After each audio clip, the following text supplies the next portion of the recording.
Hi everyone, welcome back to our YouTube channel Smart Business.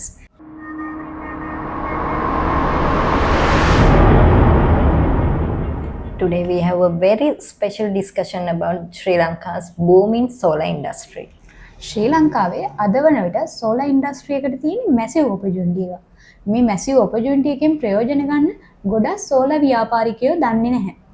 අද අපි බලමු කොහොමද මේ අවස්ථාවෙන් ප්‍රයෝජන ගන්න කියලා සහ ඒවට භාවිතා කරන ඩිජිටල් ස්ට්‍රැටජි මොනවද කියලා. Solar energy sector එකේ growth එක amazing, but marketing challenges ගොඩක් තියෙනවා. ශ්‍රී ලංකාවේ විදුලි බිල මේ වෙන විට ඉතාම වේගයෙන් ඉහළ යනවා. ඒ නිසා මිනිස්සු ඕල්ටර්නේටිව් සොලියුෂන් වලට යොමු වෙනවා. උදාහරණයක් වශයෙන් සෝලාර් පැනල් ප්‍රධාන වශයෙන් දක්වන්න පුළුවන්. දුරක්ෂ ඔයා දන්නවද දැනට සෝලාර් මාකට් එක මොන වගේද කියලා? ඔව්, ඇත්තටම දැනට ශ්‍රී ලංකාවේ සාමාන්‍ය විදුලි පරිභෝජනය රූරල් ඒරියා එක නම් රුපියල් 3000ත් 5000ත් අතර වෙනවා. අර්බන් ඒරියා එක නම් රුපියල් 8000ත් 15000ත් අතර විදුලි පරිභෝජනයට ගාස්තු ගෙවීම් සිද්ධ කරන්න සිදු වෙනවා. ඒ වගේම දුරක්ෂා මේ සාමාන්‍යයෙන් සෝලාර් සිස්ටම් එකක් ඉන්ස්ටෝල් කරන්න මොන වගේ මුදලක් වැය වෙනවා කියලා දන්නවා? ශ්‍රී ලංකාවේ දැනට පවතින සෝලාර් කම්පැනිස් වලින් රුපියල් ලක්ෂ 5ත් ලක්ෂ 15ත් අතර ප්‍රමාණයකට තමයි සෝලාර් සිස්ටම් ඉන්ස්ටෝල් වෙන්නේ. මේ පිළිබඳ පාරිභෝගිකයන්ගේ දැනුවත්භාවය මොන වගේද කියලා ඔයා හිතන්නේ? මේ පිළිබඳව පාරිභෝගිකයන්ගේ දැනුවත්භාවය ඉතාම අඩුයි. ගොඩක් පාරිභෝගිකයෝ දන්නේ නැහැ මෙහෙම සෝලාර් කම්පැනි එකක් ලංකාවේ තියෙනවා. එයාලගෙන් දෙන්න ඕන සේවා මොනවද? එයාලා මේ ගණන් වල මෙන්න මේ රේට් වල සේවා පිරිනමනවා. එහෙම මොකුත් මෙයාලා දන්නේ නැහැ. සරලව කිව්වොත් ඒගොල්ලෝ එඩියුකේට් නැහැ. මෙන්න මේ සෝලාර් කම්පැනිස් මොනවද ඇත්තටම සර්විස් එක විදියට දෙන්නේ කියලා. අන්න මෙතනදී තමයි ඩිජිටල් මාකටිං කියන දේ ඉහළින්ම පැනනගෙන ප්‍රශ්නයක් විදියට එන්නේ. මෙන්න මෙතනදී තමයි සෝලාර් ඉන්ඩස්ට්‍රි එකට ඩිජිටල් මාකටිං අවශ්‍යතාවය පැනනගන්නේ. උදාහරණයක් හැටියට ඔයා හිතන්න බලන්න සෝලාර් කම්පැනි එකකට ඇඩ් එකක් දාන්න යනවා. ටීවී ඇඩ් එකක්, ට්‍රැඩිෂනල් මාකටිං ටීවී ඇඩ් එකක් දාන්න යනවා නම් කොච්චර මුදලක් වැය වෙනවද? සාමාන්‍යයෙන් Facebook ඇඩ් එකක් දාන්න යනවා රුපියල් 1000ක් වැය වෙනවනම් ඒ වගේ 100 ගුණයක් වගේ වැය වෙනවා ටීවී ඇඩ් එකක් දාන්න. ඒ නිසා ඉතාම ලාභදායීම ක්‍රමයක් තමයි මේ ඩිජිටල් මාකටිං කියලා කියන්නේ. ඒ වගේම තමයි ඩිජිටල් මාකටිං වල තවත් වාසිදායක තත්වයක් තමයි අපිට ඒව ට්‍රැකින් කරන්න පුළුවන්. කවුද අපේ ඇඩ් එක බැලුවේ? කොච්චර ප්‍රමාණයක් ඊමේල් එක ක්ලික් කරලා තියෙනවද? ඕපන් රේට් එක බලන්න අපිට මේ තොරතුරු ගොඩක් වැදගත් අපේ ඉස්සරහා ඩිසිෂන්ස් ගන්න. ට්‍රැඩිෂනල් මාකටිං එහෙම බැලුවෙක්ෂා. කියන්නේ අපි ට්‍රැක් කරනවා නම් යාලා ට්‍රැක් කරන්න ඕන වෙනම ඇනලයිසිස් කරලා රිසර්ච් කරලා. නමුත් මේ ඩිජිටල් මාකටිං වල තියෙන වැදගත්කම තමයි අපිට කෙලින්ම මේ විස්තර බලා ගන්න පුළුවන්. ඒ කියන්නේ ඩිරෙක්ට්ලි අපේ ඔඩියන්ස් එක කොහොමද හැසිරෙන්නේ මේක කියලා අපිට හොඳටම දැනගන්න පුළුවන් වෙන්නේ ඩිජිටල් මාකටිං වලින්. ඔයා දන්නවද ඩිජිටල් මාකටිං කරන්න පුළුවන් හොඳම ප්ලැට්ෆෝම්ස් මොනවද කියලා? ප්ලැට්ෆෝම් නම් ගොඩක් තියෙනවා. නමුත් අපි ටාගට් ඔඩියන්ස් එක අනුව තමයි ඒ ප්ලැට්ෆෝම් එක තෝරගන්නේ. දැන් උදාහරණයකට ඔයා Facebook පාවිච්චි කරනවා කියලා හිතන්න. Facebook පාවිච්චි කරන සාමාන්‍යයෙන් අවුරුදු මම හිතන්නේ 18ත් 60ත් අතර වගේ ඕනම රේන්ජ් එකකින් අය Facebook වල ඉන්නවා. ඒක වල තියෙන වයිඩ් ඔඩියන්ස් එකක්. අන්න ඒ වගේ අපි අඳුර ගන්න ඕන එක එක ප්ලැට්ෆෝම් වලට ඉන්න ඔඩියන්ස් එක අනුව ඔයා ටාගට් කරන්නේ මොකක්ද කියලා. උදාහරණයක් විදිහට කිව්වොත් LinkedIn පාවිච්චි කරන්නේ සාමාන්‍ය ප්‍රොෆෙෂනල් බෑග්ග්‍රවුන්ඩ් එකක් තියෙන කස්ටමර්ස්ලා. ඔව් ඒ වගේම Insta ගත්තොත් අවුරුදු 18 ඉඳන් සාමාන්‍ය තරුණ පිරිස් තමයි ඒක පාවිච්චි කරන්නේ. සාමාන්‍ය ටීනේජර්ස්ලා වගේ අය. අන්න ඒ වගේ මේ ප්ලැට්ෆෝම් වල ඉන්න ඔඩියන්ස් එක ගැන ඔයාලට හොඳ අවබෝධයක් තියෙන්න ඕන. ඒ වගේම තමයි ප්ලැට්ෆෝම් එකක කන්ටෙන්ට් එකක් අපි දාද්දී කන්ටෙන්ට් එක කොහොමද මේ ටාගට් ඔඩියන්ස් එකට ගැලපෙන්නේ කියලා අපි අවබෝධයෙන් ඉන්න ඕන. හැම වෙලාවම කන්ටෙන්ට් එකක් දෙනවා නම් මම හිතනවා ඔයාලා ඉන්ෆෝමේටිව් කන්ටෙන්ට් එකක්, එඩියුකේෂනල් කන්ටෙන්ට් එකක් දෙනවා නම් ගොඩක්ම හොඳයි. දැන් අපි කතා කරොත් සෝලාර් කම්පැනිස් එකක් හැටියට ඔයාලා පාවිච්චි කරනවා නම් එඩියුකේෂනල් කන්ටෙන්ට් එක සාමාන්‍යයෙන් ඔයාලා සෝලාර් එක මේන්ටේන් කරන්නේ කොහොමද? ඒක හයි කරගන්නේ කොහොමද? රිපෙයාර් කරන්නේ කොහොමද? ඔන්න ඒ වගේ වැදගත් දේවල් පාරිභෝගිකයන්ට දෙනවා. මම හිතනවා ඔයාලට ඉන්න පාරිභෝගික පිරිසට වඩා දැනුවත් පාරිභෝගික පිරිසක් පිහි කරගන්න පුළුවන් කියලා. සෝලා ඉන්ඩස්ට්‍රිය එකේ ඉන්න ඔයා කන්ටෙන්ට් එකක් ක්‍රියේට් කරද්දී අනුගමනය කරන්න ඕන ප්‍රැක්ටිකල් ටිප්ස් ටිකක් අපි දැන් කියලා දෙනවා. ඔව් අපිට පුළුවන් මේ වැඩේ ස්මාර්ට් ෆෝන් එකකින් ඉස්සෙල්ලම ආරම්භ කරන්න. මුලදීම ප්‍රොෆෙෂනල් කැමරාස් වලට යන්න අවශ්‍යතාවයක් වෙන්නේ නැහැ. උදාහරණයක් විදිහට සෝලර් පැනල් එකක් ඉන්ස්ටෝල් කරද්දී ඒ ප්‍රොසෙස් එක වීඩියෝ කරලා අපිට පුළුවන් කන්ටෙන්ට් එකක් හදන්න.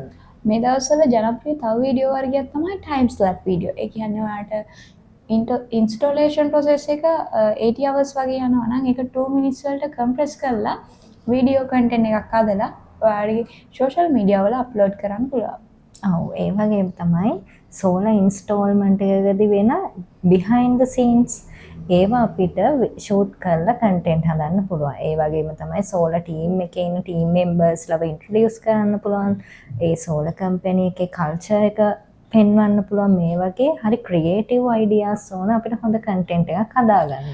ඒ වගේම ඔයාලට දැන් සීසන් දෙනවනේ ෆෙස්ටිවල් සීසන්.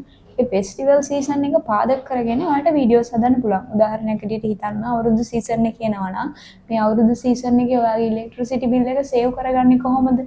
අන්න ඒ වගේ කන්ටෙන්ට් දාලා ඔයාලට වීඩියෝස් හදන්න පුළුවන්.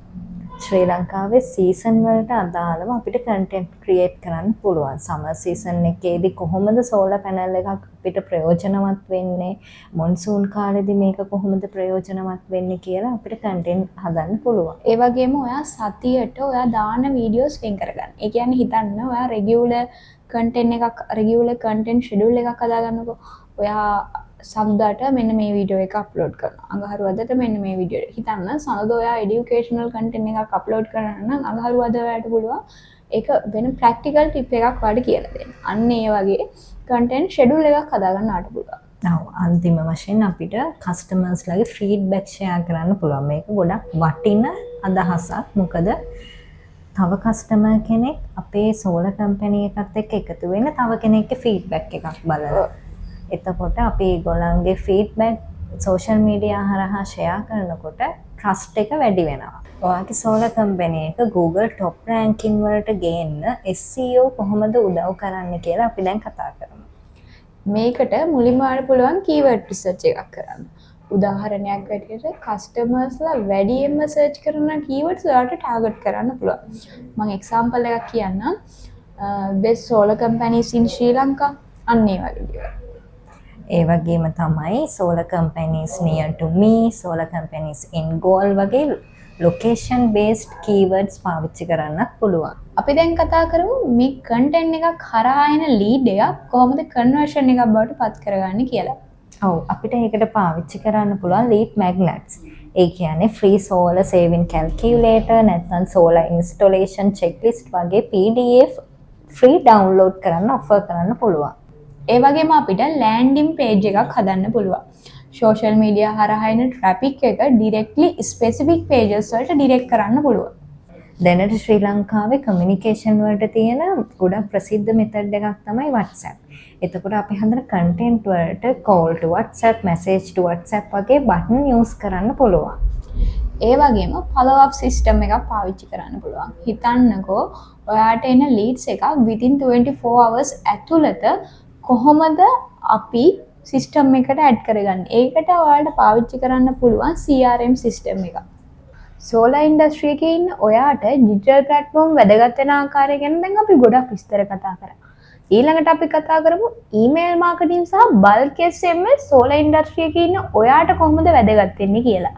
ඔව් ඇත්තට මේ ඊමේල් මාකටිං සහ බල්ක් SMS වලින් අපිට කස්ටමර්ස්ලව ඩිරෙක්ට්ලි කන්ටැක්ට් කරන්න පුළුවන්. ඒගොල්ලන් ඩිරෙක්ට් මැසේජ් කරන්න පුළුවන්. ඒක ගොඩක් වාසිදායක තත්ත්වයක් වෙනවා ඊමේල් මාකටිං සහ SMS වල. ඒ වගේම තමයි මේකට යන කොස්ට් එක අනිත් platform එක බලද්දි සෑහෙන්න අඩුයි. ඒ වගේම මේ 90%කට වඩා අධික ක්ලික් රේට් එකක් තියෙනවා SMS මාකටිං වල. සිංහල SMS ක්ලික් කරන රේට් එක ලංකාවේ අද වෙද්දි 90%කට වඩා වැඩි වෙනවා.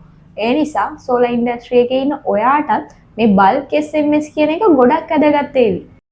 අවසාන වශයෙන් සෝලර් ඉන්ඩස්ට්‍රි එකේ කැම්පේන් කරාට පස්සේ ඒ වගේ මෙෂර්මන්ට් තියාගන්න අමතක කරන්න එපා. ඔයාලට KPIs වගේ දේවල් පාවිච්චි කරන්න පුළුවන්. ඒ වගේම tracking tool වගේ දේවල් පාවිච්චි කරන්න පුළුවන්.